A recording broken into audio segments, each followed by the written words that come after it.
Hey, this is Danny Wilson, aka Motorwitch. This is the final video on my Born Free 12 build. We're going to cover the bike from front to back and go over all the parts that were installed and all the modifications that were made. The main focus on this build was to narrow the bike as much as possible and to shave as much weight off as we could. Starting with the front end, we're running BST carbon fiber wheels with Arlen Ness brake rotors with Brembo radial brakes. The front end is an inverted Racetech G6 running a carbon fiber fender. This year Harley-Davidson launched a new accessory part for the Milwaukee 8 touring bikes. It's an oil cooler cover that also covers the voltage regulator. We're running a Baja Designs Lp6 headlight. Wrapped around the headlight, we've got a custom made nacelle. It's all shaped out of aluminum. It's basically just a half piece. And then we have a shaped aluminum windshield that's painted black to give it the appearance of being glass. We're running FXR Division 16-inch split angle T-bars, utilizing the stock Harley-Davidson controls, and we're using Rogue Rider Industries LED inserts into the turn signal bodies. On the front end, we were able to maintain all of the indicator lights as well as the speedometer, which is in a custom-made housing that sits behind the handlebars.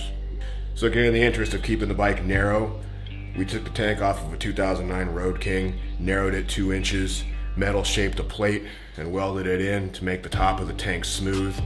And it's got a Sportster fuel pump running in from underneath, so you don't see anything on the top of the tank except for a single-sided fill gas cap, which is like the FXLR. We worked with Saddlemen to get a custom seat made for this bike.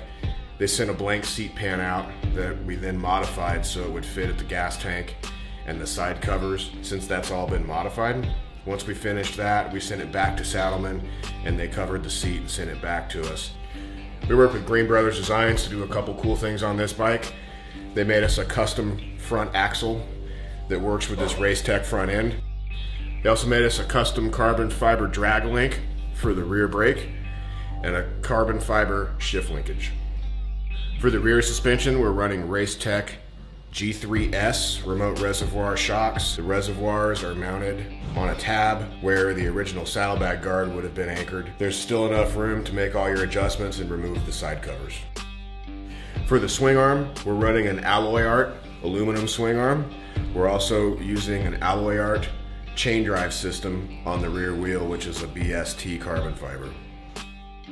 For all the foot controls on this bike, we're using another new parts and accessory item that Harley-Davidson launched this year. It's the in-game collection.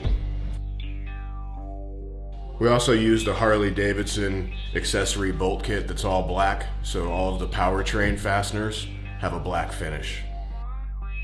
We worked with Matador Rods and Customs to get all the powder coating done. We're using 2 different prismatic colors along with a gloss black on the powertrain, so the frame and swing arm and all the chassis components are powder coated, as well as the powertrain components. For tires on this build, we're running Michelin Commander 3s, which is their new tire to replace the Commander 2. So far they're wearing very well and they perform really well. Last but not least, we're down to the powertrain. This bike's running one of my leading edge 129 kits with the as machine finish on the cylinders. We're also using an S&S 4.5-inch stroke crank. The balancers have been deleted. We have an S&S cam chest with a 550 cam, Screaming Eagle heads, which is the latest version of them that has the oversized valves, and we're using a Fab 28 exhaust system that was custom built for this bike. For the clutch, we're running a Recluse torque drive paired with a Recluse slave cylinder, which greatly reduces the clutch effort while still allowing it to engage properly. With the way it's set up now, after being dyno tuned, the bike's making 145 horsepower and 146 foot-pounds of torque. Thanks for checking it out. Hope you like the bike. Stay tuned, we got a lot of cool projects coming up.